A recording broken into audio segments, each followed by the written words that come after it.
Congratulations on the growth. You started in brand and marketing in the alcohol industry in the early 1990s, worked at some of the large businesses around the world, started a spirits distribution business in 2007, selling some iconic international and Australian brands, and grew the business from 1 FTE yourself through to 19, and from $13,000 in sales in your first year, even though it was a short year, to around 18.5 million Australian dollars per annum when you exited to Lion Nathan in 2021, 14 years later. So congratulations to you and the team, mate. Well done. Treat everybody at every level with respect, above and below, just the way you want to be treated yourself. G'day and welcome to the Grow a Small Business Podcast. I'm your host, Troy Truen. Each week, we speak with an owner who has grown a business with 5 to 30 team members to something bigger. Diving into their numbers and unearthing the pain they've experienced, we explore what they did to overcome each barrier and what they would do differently from day one. Let's get into it. Welcome, everyone. Today I'm interviewing James France from Vanguard Luxury Brands based in Sydney, Australia. Thanks for your time today, James. No worries, my pleasure, mate. Let's start with how we know each other. I saw you actually speak at the Australian Distillers Association conference earlier this year in the Gold Coast. Didn't get to actually have a chat one-on-one, but I've obviously heard about you over the years with me being in the distilling space for the last 14, but we officially met in person for the first time to have a beer a month or two ago when Cam and Stu from Four Pillars Gin dragged you down to Tasmania here in Hobart where I'm based, and we had a beer and couldn't get a word in edgewise because you guys had all had a liquid lunch. And Stu, Gregor, I couldn't get a bloody word in edgewise, so it's great to actually have some time to chat. Yeah, that's good. And Stu's not hanging around the corner, I don't think, so we should be able to proceed. Yeah, nicely. I recorded him last week, and his episode went live a week before yours does. So people are willing through that show. It's a very entertaining one. I'll look forward to that. I really enjoyed the previous one with Cam as well. That was awesome. It was a very, very good telling of the story. Yeah, it was, and that's over at the Distillers Institute business. So we'll include the link to the podcast to that one as well that Anne did with Cam, one of the three co-founders of Four Pillars Gin. Great story, which you know a lot about. So let's start with tell our audience a bit about your business, what it does or what it did, and how it makes money. Yeah, sure. Well, it's I'm not involved in it anymore, but I'll come to that in a minute. But I started in the booze business back in 1991.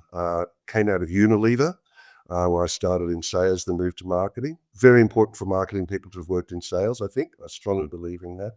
And there was an ad in the paper for a senior brand manager on Kahlua at what was the old Swift & More, very different from the current Swift & More. And Kahlua was selling 120,000 9-litre cases back then. It was all Kahlua and milk, which was huge.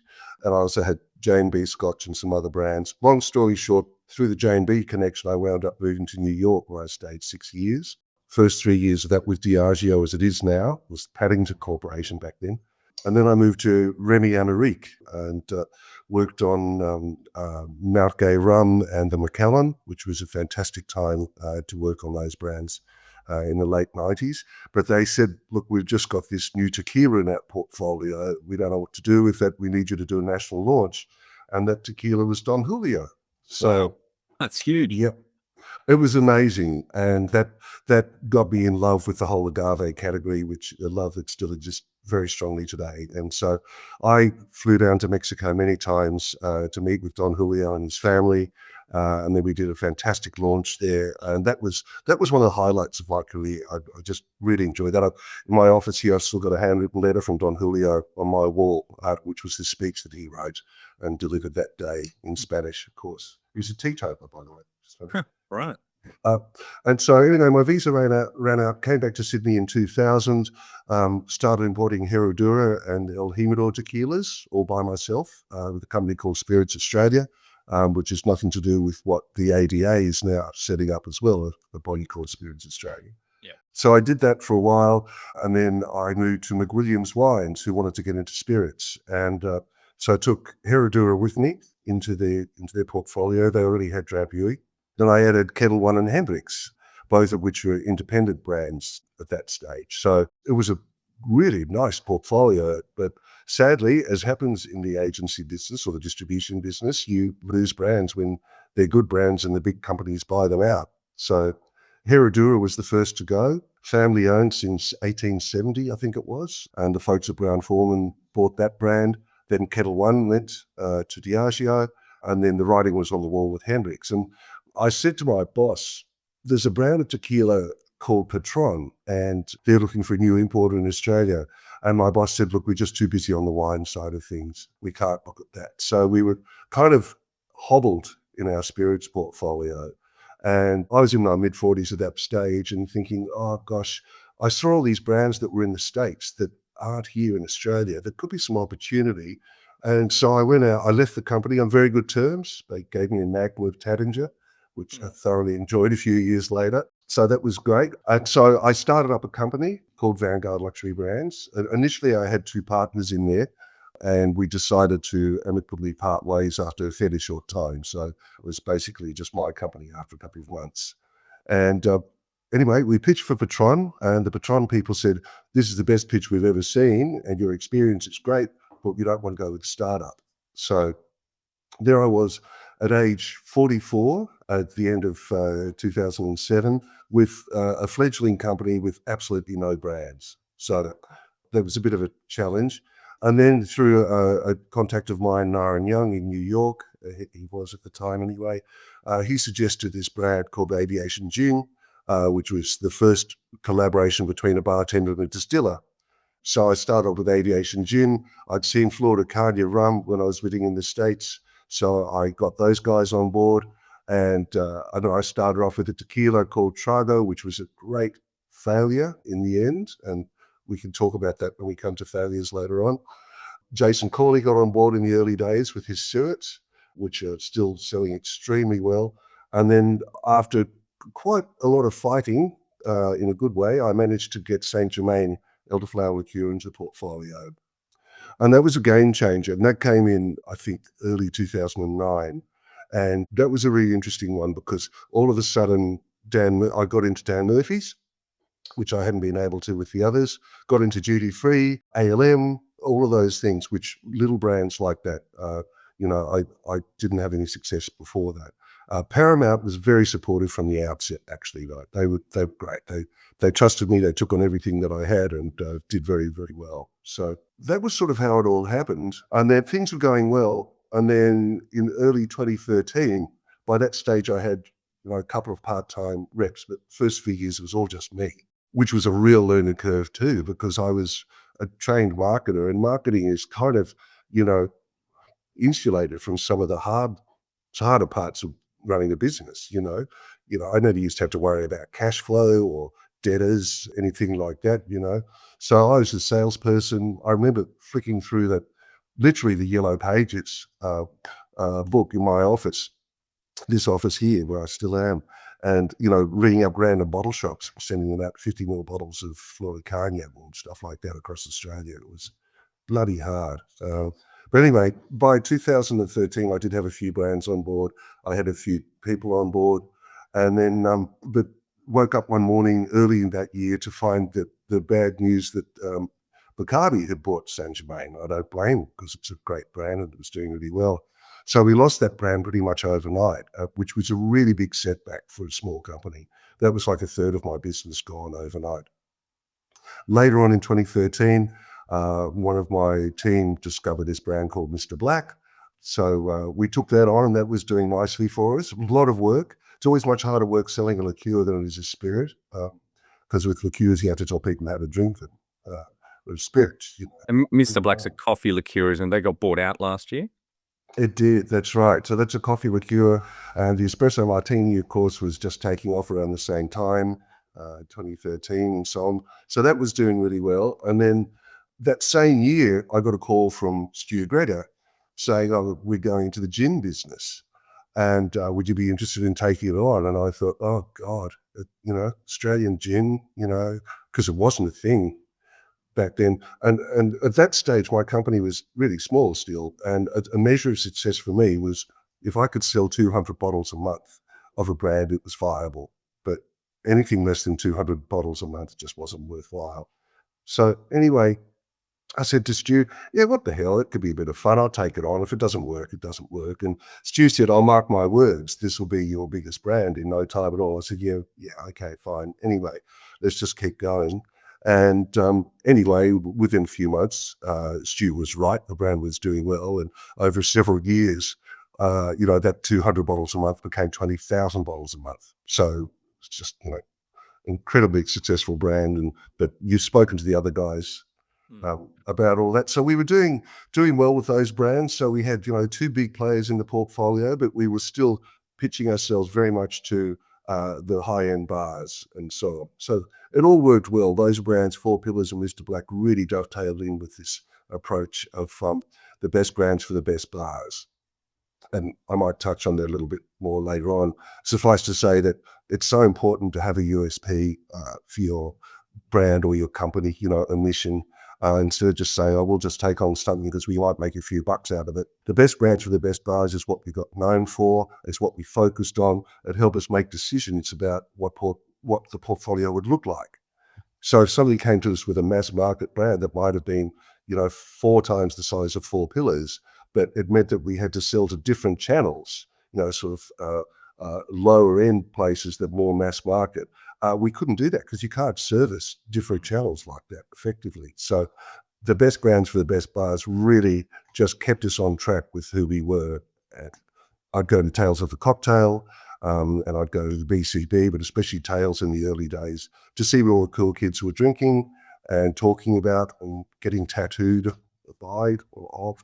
And so that was also a great thing for me just to find out what was going on. And so that's how it all sort of went ahead. Then, we lost Mr. Black, unfortunately. I mean, the whole Lion thing happened, and which was, a wonderful thing for the company. And I don't know if you'd like to talk about that now, or we can chat about it later on, or.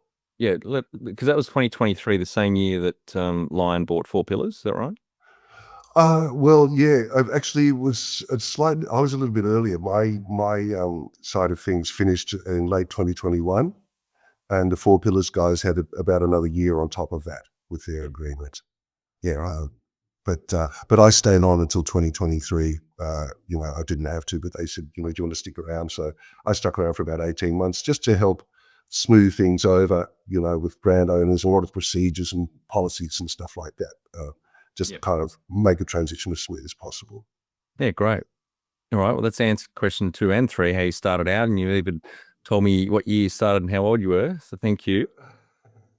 And so you sold in 2021, so you owned the business for 14 years. Do you have some key numbers you can share to illustrate the growth of the business over those 14 years? Yeah, definitely. Well, my first sale was on the 15th of May 2008, and was two bottles, 2 bottles of aviation gin to Hugo's Bar Pizza in the Cross to my friend Mark Ward. I think he's just doing me a bit of a favour there. I don't think he really wanted 2 bottles of aviation gin, but he bought them. And in that year, which I was only trading for a little while, we did $13,000 worth of business.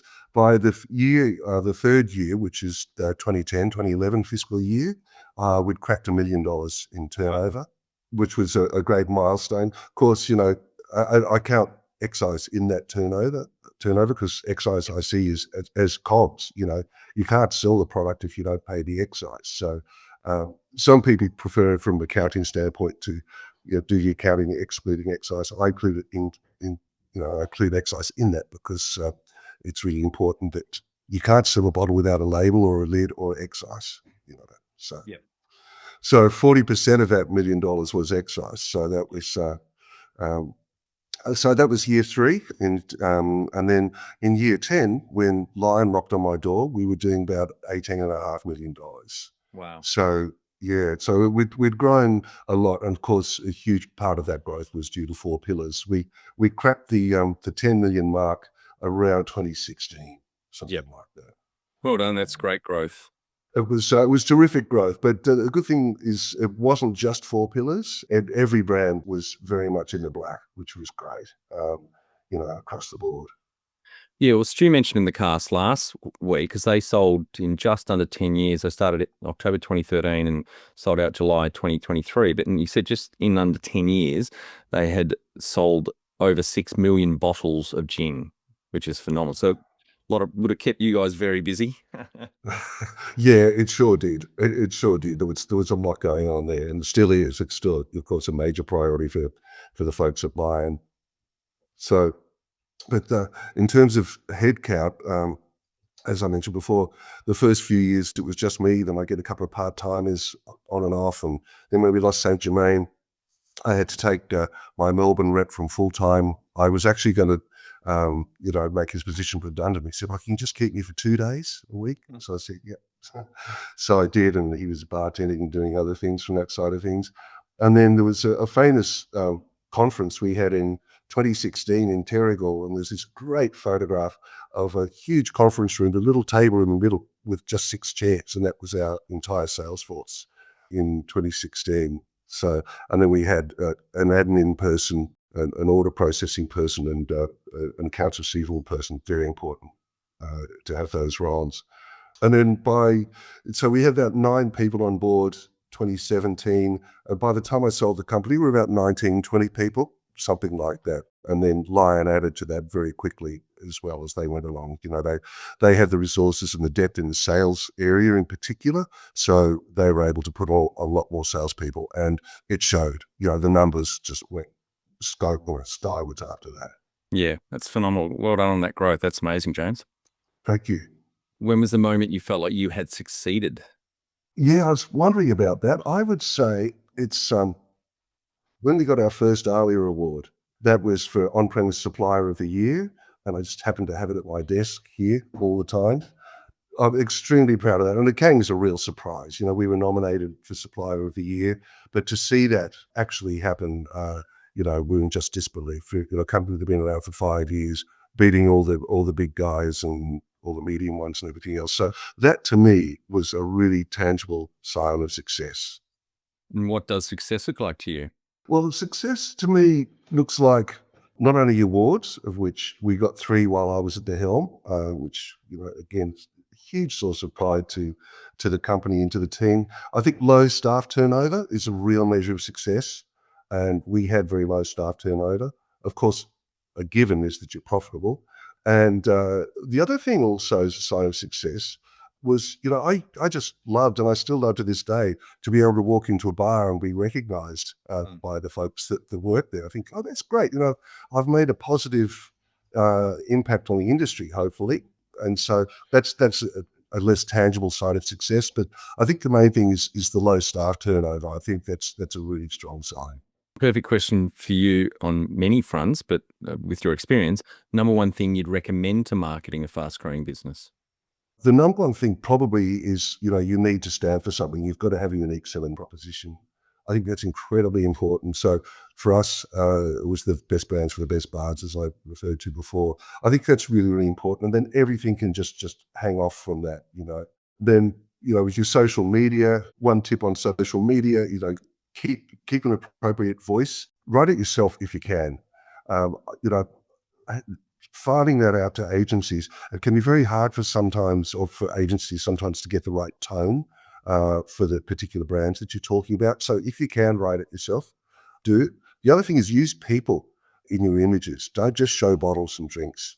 And I did a stay for a client recently where I analysed all their Instagram posts, which had people in them and which didn't, and it was huge gap between the likes and the interactions where people had it with people featured versus just drinks and bottles.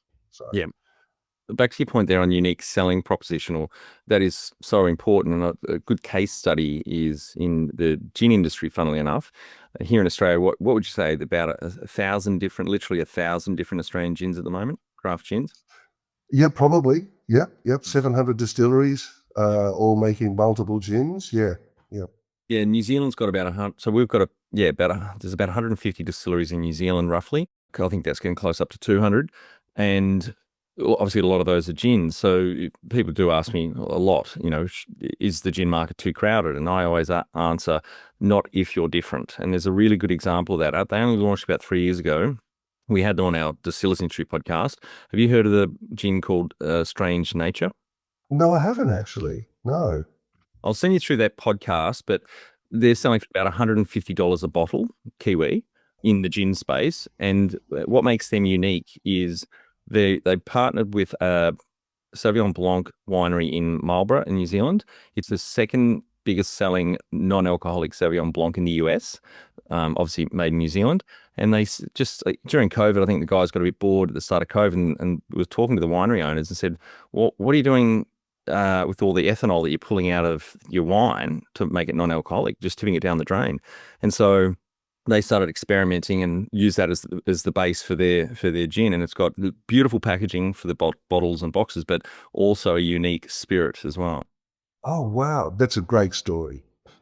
Yeah, that's excellent because, yeah, that really makes them stand apart from everybody else. Yeah, and they're doing $2.5 million a year. They're exporting a bit as well. Yeah, so Kyle talks about all their numbers on the podcast. I'll shoot that through to him. Yeah, that'd be good, actually. I'd like to see that because it's pretty hard to stand out in this market. And how did you fund your business? Was a few different ways. There was a bit of prayer involved, and then, as well as that, there was certainly a lot of my own capital to start with. Moving along, a couple of times I delved in and out of invoice financing or factoring, Yeah, and expensive. factoring it is expensive. And the first time I got involved with them, it was very hard to get out. And the way that the contract was with the first round of factoring people that I used is every invoice had to be factored. And that was a real problem because there were some customers of mine who paid, or most of them paid on time and in full. I never had to chase, again, Paramount, Miraval, fantastic. You never even had to chase them up. They just always paid right on the day, 30 days, fantastic. Others you did have to chase, and others that some of the really big groups and so on would always pay on time, but 3 months down the track. So those are the ones you had to factor, but I didn't want to have to factor the other ones who were already paying within 30 days, and I had to do that. So those expensive, got out of that for a while, and then later on down the track, I found a factoring service where you could just factor for certain customers only. So that was definitely a lot better. And then as well as that, there were overdrafts to after a while. And so the overdraft facility was terrific. But there was some very, very tense times there, absolutely, because my business was growing on average, 84%, 50%, 56, 59%. Those are strong growth year on year. When you're getting into that, 10 million plus, that's a lot of growth that you have to fund. So the factoring, unfortunately, was a very important but necessary evil. And there was a great tip too for the not that I'm giving tax advice or financial advice, so do not take this as that. But when I was paying a lot of excise, you can imagine, on sales that amount, there are companies whereby you can actually pay through your American Express card to do that. And if you don't mind paying the surcharge that Annex charges, you're suddenly getting millions of points coming through which are not taxed. So that was a really handy thing. Again, do not take this as formal or advice, please. But that was one good thing about being able to pay those bills on the Amex. So you would have got a lot of first class flights around the world then by doing that. Well, I got a few benefits. Yeah, it's just hard to get the tickets or the seats that you want, as we all know. But yes, yeah. If you were to start up today with plenty of funding, would you go into your industry? Yes, I would. And if I was 10 years younger, I would as well, to start up again. But yeah, I definitely would, because look, as the market's gone through all sorts of things with the ridiculous excise that we all have to pay directly or indirectly, cost of living pressures, all the stuff that we see in the news every day. But the fact is, people are still drinking. It's fascinating watching how the RTD market is just growing and evolving and premiumizing as well. So that changes so many things. The channels that you sell to, you're suddenly fighting for fridge space, which is something I never had to worry about before with spirits. But yeah, I would go back into it, because also the space that we occupied in the top of the on-premise pyramid, the best brands for the best bars, that space is, there's room in that space now. There really is. So I think that if somebody's bold enough to do, I think, and they've got the money behind it, yeah, definitely. And for our audience that aren't in the distilling space, I'll just quickly rant about excise, because in Australia, it's the third highest tax spirit in the world. because of the excise. So, and you can tell I've said this a few times, in a 700 ml bottle at 40% ABV, because the excise is $105.98 a lal now. Last couple of weeks ago, it just went up again, goes up twice a year, as you well know. There's about $30 of excise in that bottle of spirit at 40%. So it is a horrendously high proportion of, if you've got a $45, $50 bottle of spirit on the shelf, well over half of that is just excise. Yeah, it's insane. I used to feel sorry for my brand owners overseas when we were trying to explain it, and they just fall off their chairs when I took them through a value chain. Yep, that's right. Yeah. Can you outline the most stressful point in your small business growth journey so our audience can learn from it?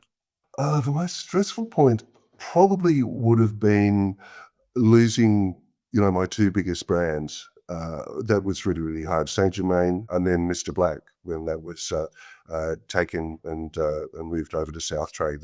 Those were two really difficult times for the business, mainly because I had to look at how I was going to keep going, and I didn't want people to lose their jobs. So that was extremely stressful. I think those would be the two toughest things, but luckily we made up for it in other ways. And then also, the ongoing thing with cash flow.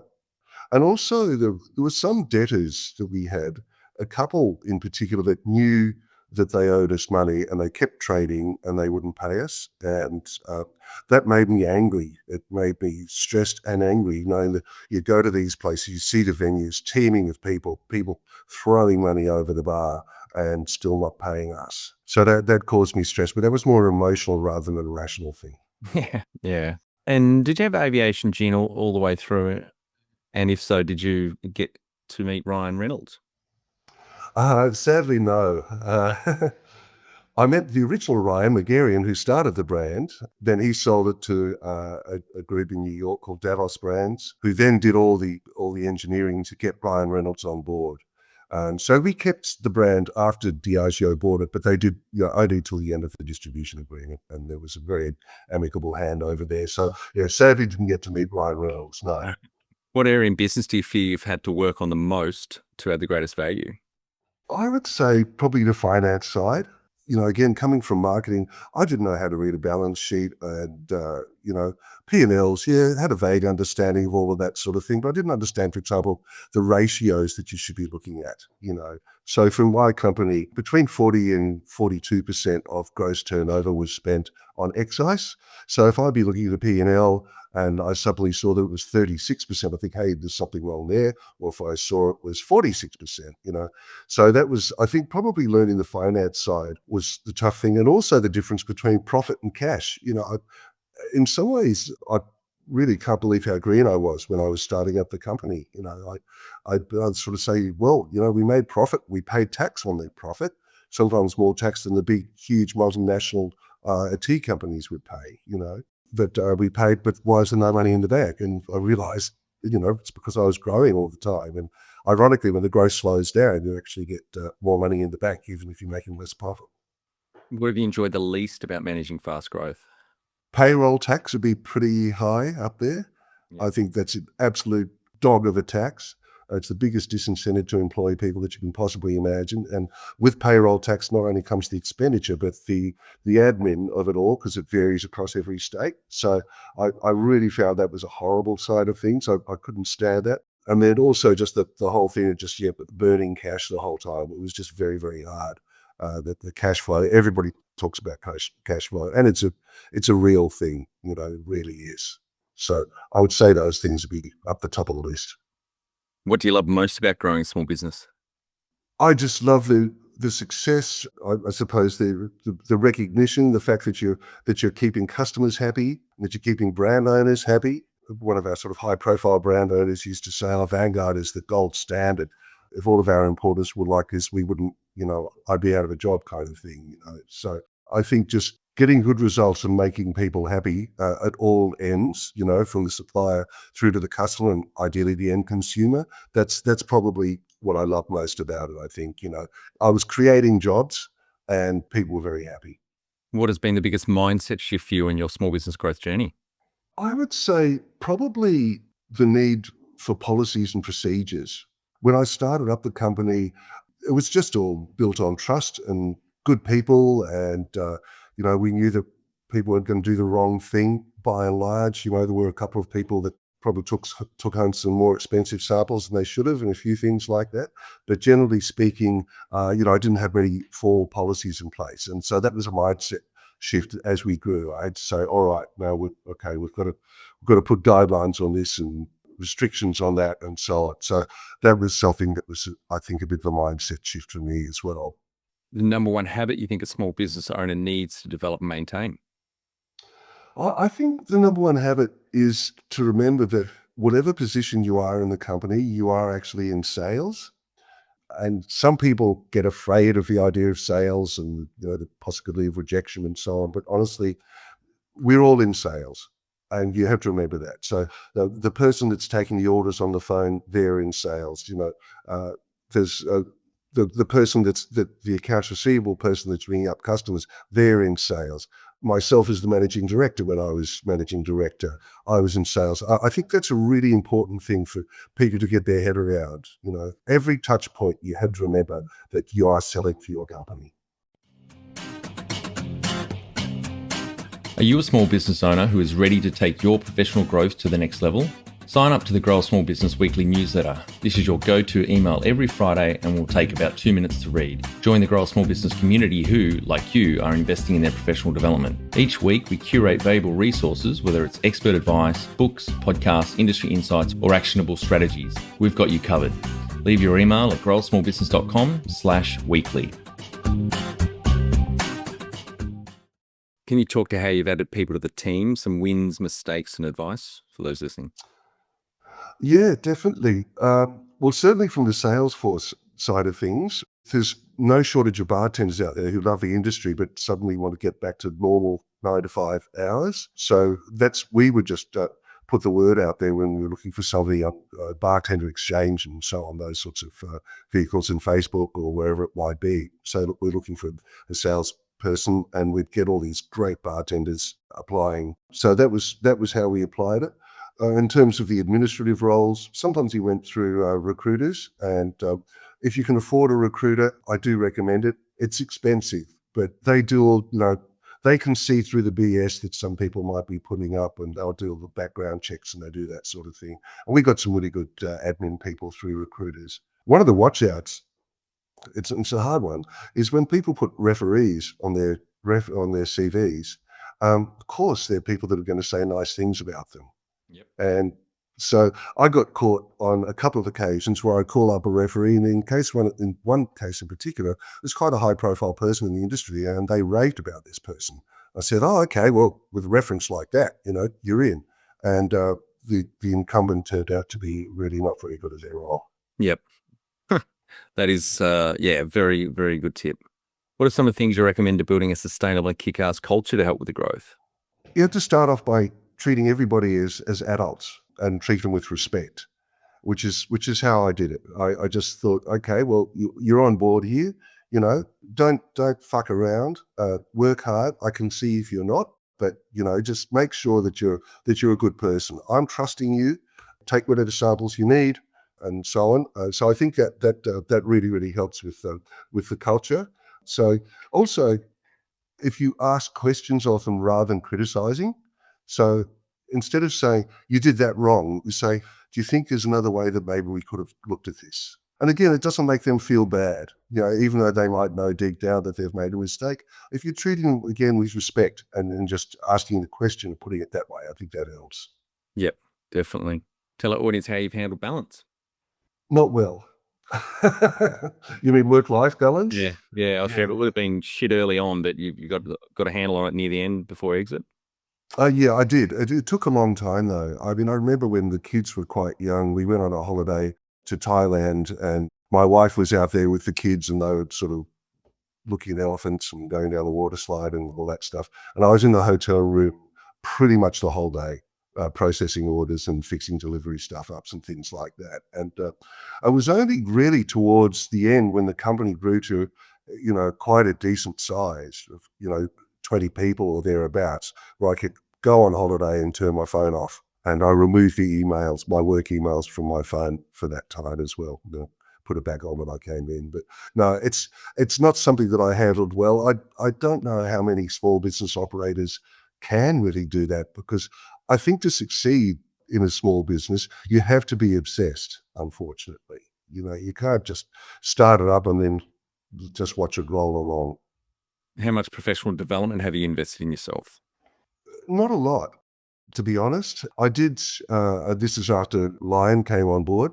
I did the Western training level 1 and level 2, which I think was really interesting and very, very worthwhile. And Lion, I know, offers all kinds of training courses and, coaching and all that sort of thing. But along the way there, I really didn't invest in much stuff like that at all, to be honest. Again, I was really busy. And I guess the one exception was coaching, which I think we might be coming to in a minute. Yeah, Yeah. that's the next question. So did you have mentors or coaches along the way? Yeah, I had 2 paid mentors. The first one was referred through a friend of a friend, and it was just really early days. And this guy, this is in about 2008 or 9 maybe. This guy was $3,000 a day for even. Mhm. Yes. Back then I thought, God, I can't afford this. I paid him for $1,500 for a half day once. Didn't even offer me a discount. He knew the size of my business. And then I paid him for another half day. That was all wasted money. And then through a personal friend, I found this other coach, a guy called Roland Hannekrut, Dutch bloke, and he has a company called New Perspectives. He lives in Launceston now, in fact. All right. You're in Tassie. Yeah, here in Tassie, yeah. And he was really good in the early days, and he helped me really, really focus on getting myself a USP for the business.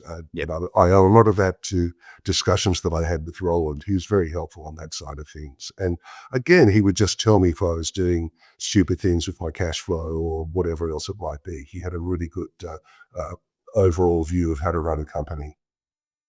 And did you have a board of directors or advisors? Not until Lion came on board. So my advisors really were Roland and my father. Dad has had a very distinguished business career, and he loved hearing about the business. We'd have these long phone calls, and he'd give me all kinds of advice as well, based on his own experience. So Dad was extremely helpful, especially in the later years of the company. I stopped working with Roland after a while. Nothing bad about him, but I just decided that I didn't need coaching at that particular point anymore. And then after that, I really got more and more involved speaking to my dad Yeah. about things. Now, you're one of the few we've had on that's exited a business. Any advice for our audience thinking of exiting one day? Yeah, that's an interesting thing. So yeah, as I mentioned before, October 2021 is when I finished. Is when the Lion deal was all finalised. And then they said, "Oh, you can stick around for as long as you want." So I stayed about for 18 months. And I'm glad I did, just to sort of help things. I think it would be good to get some sort of guarantee that there are certain things.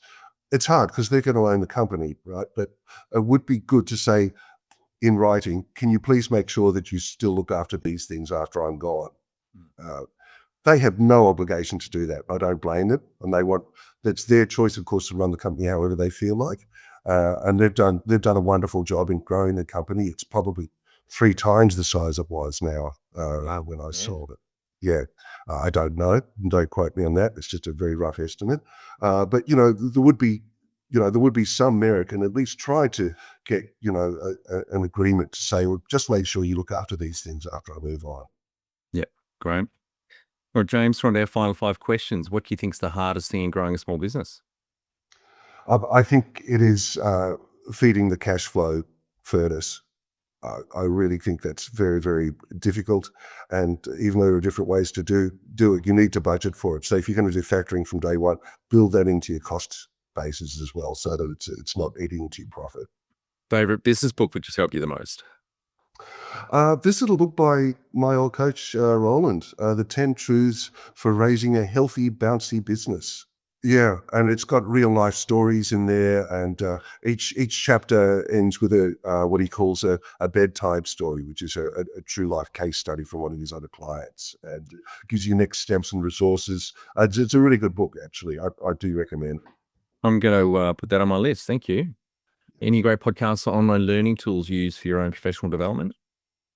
I listen to industry podcasts, James Atkinson and Sam Bygrave with his Boothby thing. I've listened to those in the past, especially if you want, especially from the Boothby side of things, to learn about the on-premise side of things, which has always been a fascination for me. Yeah, and So those, James's Drinks Adventures, isn't it? Yeah. that's right. Yeah, exactly. So yeah, so those guys do a good job. They do. I listen to that one occasionally. There's some great industry news in there. Yeah. One tool you'd recommend to help grow a small business? Get a good advisor or a sounding board. You know, you can't make all your decisions in a vacuum. It's really good to get someone that's a little bit outside who can be removed from some of the passion and the emotion and take a more pragmatic approach to it. So I think that's very, very important. In fact, I should have mentioned before, one of my other advisors was my accountant. And I think a good accountant should be more than just someone that does your books and files your BAS for you. I this accountant that I had, he talked me through the whole the sale to Lion. He did a great job with that, and but also just giving me advice on all sorts of things across the board. So I think everyone should look for that in their accountant, somebody that does just more than the numbers. Totally agree. And it is so fucking hard to find a great accountant. Literally on the phone this morning to one of the businesses I'm involved with, I sit on the board of, and the co-founder was almost in tears. We're on to our second accountant, and it's just unbelievable how much they fuck things up. And it's so much, as you know, like painful, distracting. You just got to do your reference checks, get the right accountant, and particularly from day one if you can, and never let them go. Yeah, yeah, definitely. Yeah, this guy's been with me from the early days, and he's absolutely terrific. Yeah. Finally, my favorite question. What would you tell yourself on day one of starting out 18 years ago? Tell yourself it's like it's similar to having children in that it's going to be a lot harder work than you might imagine, and it's going to cost a hell of a lot more than you might imagine as well. So just be prepared for all that sort of things, that sort of thing, and keep your promises. Don't rip anyone off. All sort of basic stuff. And it's so frustrating to see so many people that promise to do something they don't follow through.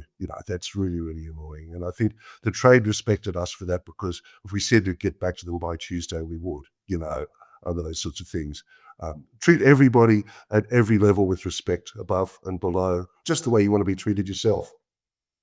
That first point is summed up by the rule of 4x2. I'm not sure if you've heard of it, but when I was living in London, I was at a conference and heard the VC, who obviously gets hit up a lot for money from entrepreneurs, wanting to start up, and he tells them the rule of 4x2, which is it's either going to take 4 times as long and cost twice as much, or take twice as long and cost 4 times as much. The only difference is you get to choose which road you walk down. That's brilliant. Yeah. I love that. I love that. I think that's excellent. I'm going to write that down. Yeah. Yeah, it's been a really interesting journey. I don't like the word journey, but it really has. And the people at Lion were awesome. They knocked on my door all those years ago in 2018 and said, we want to get into spirits. And they looked at my books and they saw, oh God, we didn't know 4 Pillars was that big. Wow. Okay, maybe we should buy them too. And it all sort of went from there, and all the way along, they've been really supportive and terrific. And I'm still in touch with them. And I think that, uh, Vanguard and 4 Pillars really benefited, and Lion did from that whole deal. I think all 3 people did well out of it. So it sounds like you owe, if you haven't already delivered Stu, Cam, and Matt a bottle of, or a magnum of Tattinger each. It's Stu's Yeah. Stu says on the cast last week how much they sold for, because it's public knowledge. He didn't realize it was public knowledge, and before we hit record, he Googled it, and I said, yeah, mate, I already knew, but I just Googled it before this, and yeah, it was about around $100 million. In less than 10 years they sold for. So I hope you bought them a few magnums. Yeah. Well, I hope so. Yes, I think I sent them to them. Maybe that's a promise I didn't keep. I'm not sure. Well, thanks so much for your time today, James. I was really looking forward to our chat, especially after our catching up in person for the first time a few months ago for a beer down here in Hobart. Well done. Congratulations on the growth. You started in brand and marketing in the alcohol industry in the early 1990s, worked at some of the large businesses around the world, Started a spirits distribution business in 2007, selling some iconic international and Australian brands, and grew the business from 1 FTE yourself through to 19, and from $13,000 in sales in your first year, even though it was a short year, to around 18.5 million Australian dollars per annum when you exited to Lion Nathan in 2021, 14 years later. So congratulations to you and the team, mate. Well done. Thank you very much, Troy. Thank you for listening to the story. I appreciate it. That's it. Thanks for listening. Please leave a review in iTunes or whatever platform you listen to us on. It means more small business owners will find our cast and help people with their business growth journey.